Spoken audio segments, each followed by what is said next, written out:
আমি আদিরা, খুব সাধারণ একটি মেয়ে। দেখতে দেখতে বয়স 28 পার করলাম। একাই থাকি এখন। বিয়ে করিনি। আচ্ছা, বিয়েটা কি করতেই হবে? বিয়ে না করে কি একা থাকা যায় না? কিন্তু কাকেই বা বোঝাবো? জানেন, একা থাকি বলে কত মানুষ কত কথা বলে। কেউ কেউ তো বাজে ইঙ্গিতও দেয়। মেয়ে মানুষ একা থাকা মানে কোনো গল্প আছে। আমি শুনে হাসি। আমাকে নিয়ে সত্যি মানুষের কৌতূহলের শেষ নেই। আমি একটু কম কথাই বলি। কম কথা বলার জন্য লোকে বলে আমি নাকি অহংকারী। বলে দেখতে সুন্দরী, ভারী দেমাক। নতুন কারোর সাথে পরিচয় হলেই সেই আমাকে জিজ্ঞাসা করে, তোমার মতো সুন্দরীর কোনো বয়ফ্রেন্ড নেই? এটা বিশ্বাসই হয় না। কাউকে বিশ্বাস করানোর দায়িত্ব আমার নয়। কে বিশ্বাস করলো আর কে করলো না সেটা নিয়ে কারো কিছু যায়ও আসে না। এই তো আজকেরই একটা ঘটনা। আমার থেকে জুনিয়র ছেলেটির সাথে বন্ধুর মতো মিশি। নাম অন্বেষ। খুব কান্নাকাটি করছিল। যে মেয়েটিকে ভালোবাসতো সেই মেয়েটি ওকে ছেড়ে চলে গেছে। সামনের সপ্তাহেই নাকি মেয়েটির বিয়ে। অন্বেষ বলল, জানো আদিরা, আজ একটা ভালো চাকরি থাকলে আমি ওকে আমার করে রাখতে পারতাম, কিন্তু পারলাম না। আমি ওকে 2 বছর সময় চেয়েছিলাম। বলেছিলাম 2 বছরের মধ্যে একটা চাকরি ঠিক পেয়ে যাব। ও আমাকে বিশ্বাস করলো না।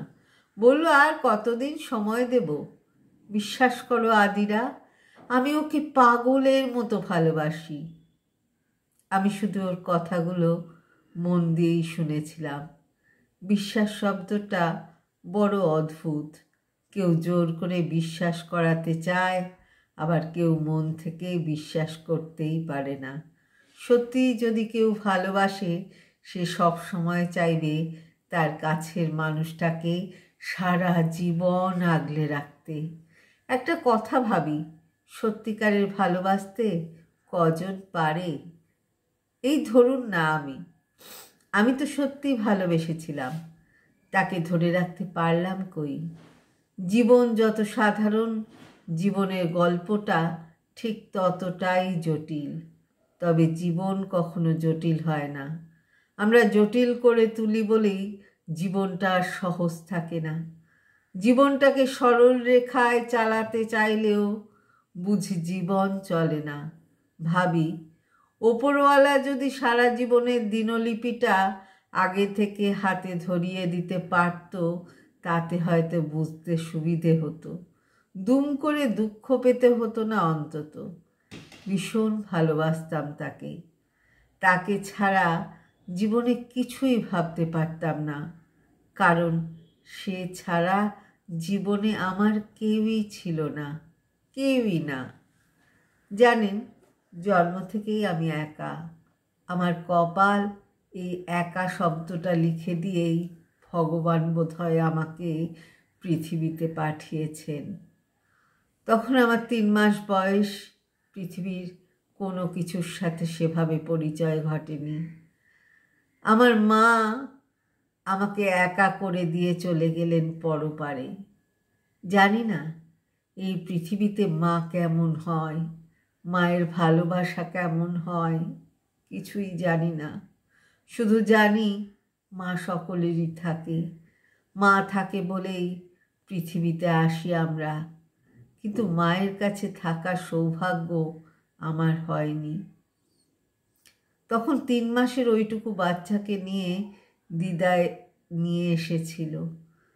বাড়িতে আমাকে দেখার মতো কেউ ছিল না। বাবা ছিলেন কমান্ডো অফিসার, অনেক দূরে পোস্টিং। দিদার কাছে বড় হতে লাগলাম। লেখাপড়া শেখানো থেকে শুরু করে সব কিছুই দিদা করতেন। বাবা মাঝে মাঝে বাড়ি আসতেন। যখন বাড়ি আসতেন তখন আমাকে নিয়ে নিজের কাছে গিয়ে রাখতেন। খুব ভালোবাসতেন আমার বাবা। ভেবেছিলাম ভগবান আমাকে মায়ের ভালোবাসা কাছে নিয়ে গিয়ে বঞ্চিত করলেও বাবার ভালোবাসা থেকে বিমুখ করেননি। আড়ালে বসে ভগবান মনের কথাটা ঠিকই শুনতে পেয়ে গিয়েছিলেন। আমাকে আরও একা করে দেওয়ার জন্য খুব তাড়াতাড়ি পরিকল্পনা করে ফেললেন। বাবাও মারা গেলেন একটা দুর্ঘটনায়। তখন আমার বয়স 15 বছর।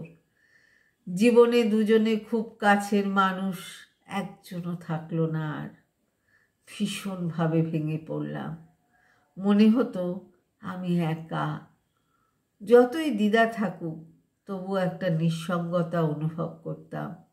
এই নিঃসঙ্গ জীবনে একজন সঙ্গী হয়ে এলো, ওর নাম অনুরাগ। নিঃসঙ্গতা ভুলে গেলাম, নতুন আশায় বুক বাঁধলাম। অনুরাগ আমার থেকে 2 বছরের বড়। পরিচয় স্কুল জীবনে। তখন আমি 11-এ পড়ি, ও তখন 12।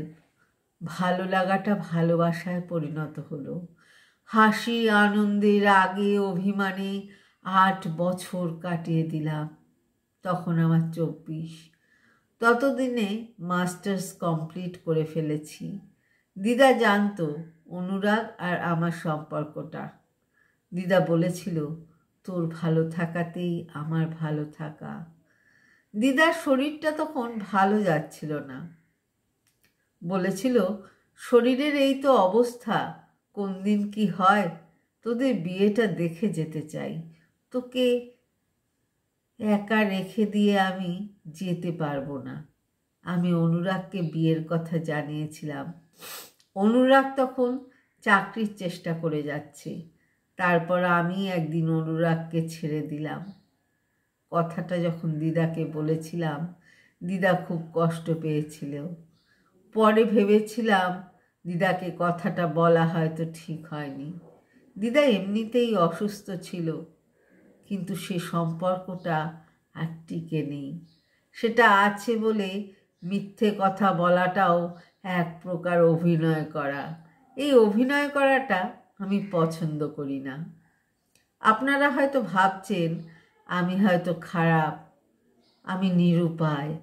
একটা 8 বছরের প্রেমের সম্পর্কের ইতি টেনেছিলাম।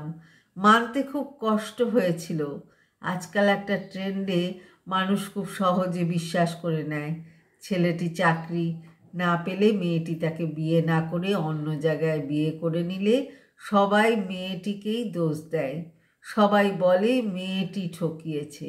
না, সব মেয়েরা ঠকায় না। প্রকৃত ভালোবাসলে কেউ কাউকে ঠকিয়ে চলে যেতে পারে না। জীবনে অনুরাগের না থাকাটা একটা বড় শূন্যতা। নিঃসঙ্গ জীবন উপহার হিসেবে পেলাম। তখন আমার জীবনের সব থেকে বড় অবলম্বন আমার দিদা। ভগবান সেই অবলম্বনটা সরিয়ে নিল খুব তাড়াতাড়ি। মনে মনে ঈশ্বরকে জিজ্ঞাসা করলাম, খুব কি দরকার ছিল আমাকে আরও একা করে দেওয়ার? পরে বুঝলাম খুব স্বাভাবিক এটা। জীবন কখনো চিরস্থায়ী নয়।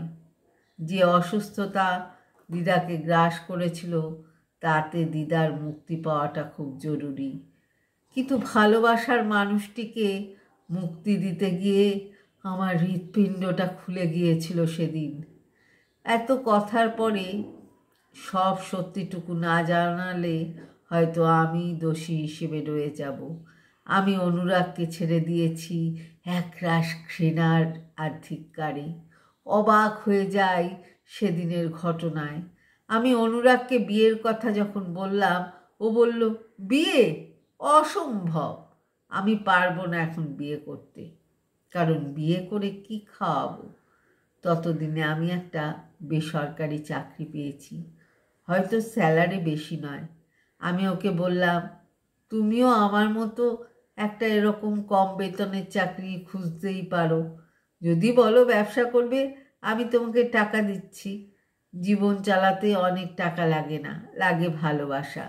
শুনে বলল, এক কাজ করো, তোমার তো টাকার অভাব নেই, বাবা মারা যাওয়ার পর মোটা অঙ্কের টাকা পেয়েছো, যা টাকা আছে সেটা আমার নামে করে দাও। তোমার অভিভাবক তো আমি, আর বেসরকারি চাকরির কথা বলছো, ভাবলে কি করে? তোমার মতো ক্লাস হলে বেসরকারি বলবে। আমি সরকারি চাকরি ছাড়া কোনো চাকরিই করব না। এমন কথা শুনে খারাপ লাগলেও মেনে নিয়ে বললাম, টাকা কি যা তা বলছো, আর আমি তোমার জন্য অপেক্ষা করতে রাজি। আসলে দিদার শরীরটা খারাপ তো, তাই দিদা বলছিল বিয়েটা তাড়াতাড়ি করার জন্য। আমার কথা শুনে অনুরাগ বলল, বেশ, ভেবে দেখছি। পরের দিন অনুরাগ বলল, কিছু কথা আছে তোমার সাথে। আমাকে নিয়ে গেল পার্কে। আমি বললাম, কি এমন কথা বলবে যার জন্য পার্কে ডেকে নিয়ে এলে? ও বলল, একটা অফার দেওয়ার জন্য তোমাকে ডেকেছি। এক কাজ করো, তুমি বিয়েটা অন্য কাউকে করে নাও। যতদিন না চাকরি পাচ্ছি ততদিন তুমি তার কাছে থাকবে। আমি চাকরি পেয়ে গেলে তুমি তাকে ডিভোর্স দিয়ে দেবে, তারপর আমি তোমাকে বিয়ে করে নেব। কি যা তা বলছো? অন্য কাউকে বিয়ে করব মানে? আসলে আমি এখনো সরকারি চাকরি পাইনি। তাতে কি, আমি তোমার জন্য ওয়েট করব যতদিন না চাকরি পাচ্ছ। অতদিন ওয়েট করার দরকার নেই। ভেবে দেখো, তোমাকে এই অফারটা কেউ দেবে না। জীবনে মজাটাও তো দরকার। এমন কথা শুনবো আমি সত্যিই ভাবিনি। আমি চুপ করে আছি দেখেও বলল, এটাই বেস্ট উপায়। তাতে 5 বছর দেরি হলেও অসুবিধে নেই। এরপর যদি কোনো বাচ্চাও আসে, আমি সেই বাচ্চার দায়িত্ব নিয়ে নেব। তুমি অন্য কাউকে বিয়ে করে নাও। এমন কথা শুনে জিজ্ঞেস করেছিলাম, যাকে ভালোবাসো তাকে অন্যের হয়ে যেতে দেখলে খারাপ লাগবে না?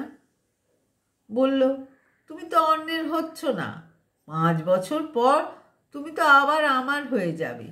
এগুলো কি সিরিয়াসলি বলছো নাকি মজা করছো? আমি মজা করছি না, তোমার ভালোর জন্যই বলছি। আমার ভালো তোমাকে নিয়ে আমি অন্যের হতে পারবো না। আমি তোমার জন্য অপেক্ষা করতে রাজি। বলল, অসম্ভব, তুমি আমার জন্য ওয়েট করো না। আমি আর কথা বাড়াইনি। ভালোবাসার মানুষের কাছ থেকে এত বড় অসম্মান পাবো ভাবিনি। সম্পর্কে যে শ্রদ্ধা করতে পারে না তার কাছে সারা জীবন থাকবো কি করে? বাড়ি এসে ওকে বলেছিলাম, আমি তোমাকে মুক্তি দিলাম। 8 বছরের সম্পর্কটা সম্পূর্ণ মিথ্যে হয়ে গেল। যাকে ভালোবাসি তার এমন কথা আমাকে ভাবিয়ে তুলেছিল।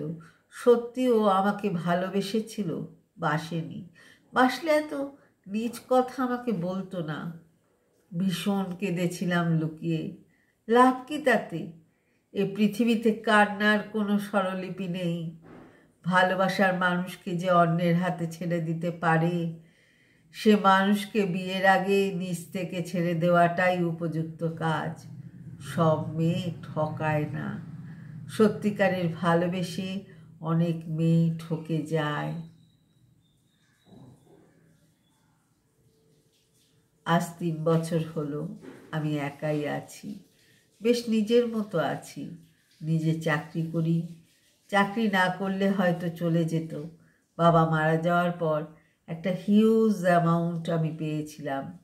সেই টাকাটা আছে। নিজের থাকার মতো একটা বাড়ি কিনেছি। 2টো পোষ্য আছে, ওদের নিয়েই আছি। ওরাও আমাকে ভালোবাসে, একদম সত্যিকারের ভালোবাসে। একটা ছোট্ট বাগান করেছি। বাগানের গাছগুলো আমার সাথী। একা থাকতে থাকতে একটা শক্তিও সঞ্চয় করে ফেলেছি। হারানোর কিছুই নেই আর, তাই ভয় পাই না। আমি হারাতেই ভালোবাসি। একলা থাকার সুবাস মেখে যেখানে খুশি ঘুরে বেড়াও। বুঝেছি, একা থাকা মানে একাকিত্ব নয়। একা থাকা মানে নিজের সাথে নিজে থাকা, যেখানে কেউ কাউকে ঠকায় না। বিয়েটা জীবনের কোনো শিলমোহর নয়। মনের মতো সঙ্গী না পেয়েও বিয়ে করতেই হবে এমন জেদে কাউকেই বিয়ে করে জীবনটাকে নিঃসঙ্গ না করাই ভালো। তাতে 2টো জীবন নষ্ট হয়। আমি বুঝেছি সে সত্য। আমার মতো যত আদিরা আছে, যারা আছে নিজের আদরেই, তারা বেশ আছে নিজের মতো একলা থাকার সুবাস মেখেই। ভালো থেকো সবাই, ভালোবাসায় থেকো। সরজিৎ ঘোষের লেখা পাঠ করলাম।